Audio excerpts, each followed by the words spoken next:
चराचर में स्त्री या पुरुष जो भी नियम पूर्वक शिवलिंग के समीप 1 साल इस स्तोत्र का जप पाठ करेगा उसकी विद्या एवं बुद्धि में वृद्धि होगी। ऐसा कहकर बालक रूपधारी वे महादेव उसी शिवलिंग में अदृश्य हो गए और व्यास जी भी अश्रुपात करते हुए शिव प्रेम में निमग्न हो गए। इस प्रकार महेश्वर महेश से वर प्राप्त कर व्यास जी ने अपनी लीला से 18 पुराणों की रचना की।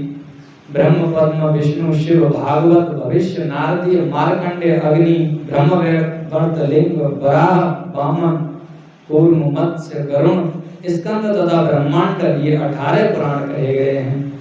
शिव जी का यश सुनने वाले मनुष्यों में ये पुराण यश तथा पुण्य प्रदान करते हैं।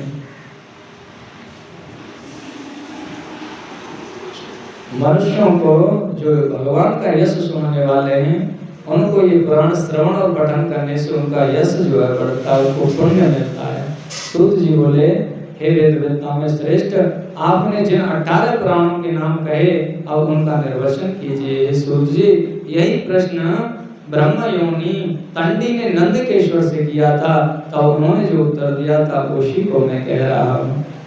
नंदकेश्वर बोले, हे तंडी, मुने साक्षात चतुर्मुख ब्रह्मा स्वयं जिसमें वक्ता हैं उस प्रथम पुराण को इसीलिए ब्रह्म पुराण कहा गया है, जिसमें पद्म कल्प का महात्म्य कहा गया है।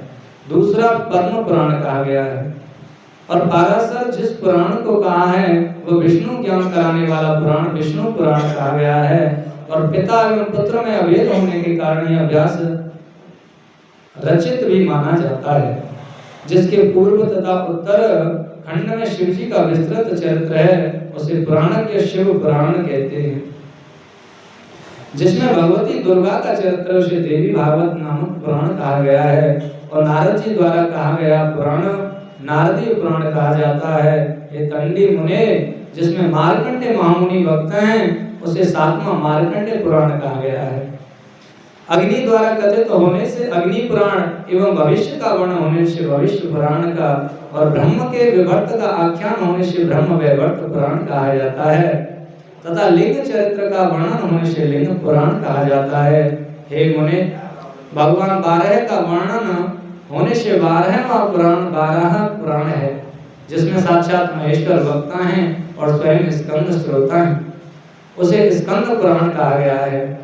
वामन का चरित्र होने से वामन पुराण है और कूर्म चरित्र होने से कूर्म पुराण है, तथा मत्स्य के द्वारा कथित 16वां मत्स्य पुराण है, जिसके वक्ता स्वयं वरुण हैं, वह 17वां वरुण पुराण है। ब्रह्मांड के चरित्र का वर्णन होने के कारण 18वां ब्रह्मांड पुराण कहा गया है।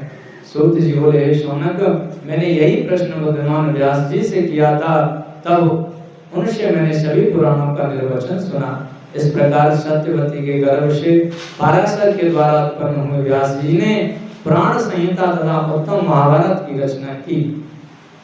हे ब्राह्मण, प्रथम सत्यवती का संयोग पाराशर और उसके बाद शांतनु से हुआ, इसमें संदेह मत कीजिए। यह आश्चर्यकारिणी उत्पत्ति सकारण कही गई, और महान पुरुषों के चरित्र में बुद्धिमानों को गुणों को ही ग्रहण करना चाहिए। जो मनुष्य इस परम रहस्य को सुनता है अथवा पढ़ता है वह सभी पापों से मुक्त होकर ऋषि लोक में प्रतिष्ठा प्राप्त करता है। बोले शंकर भगवान।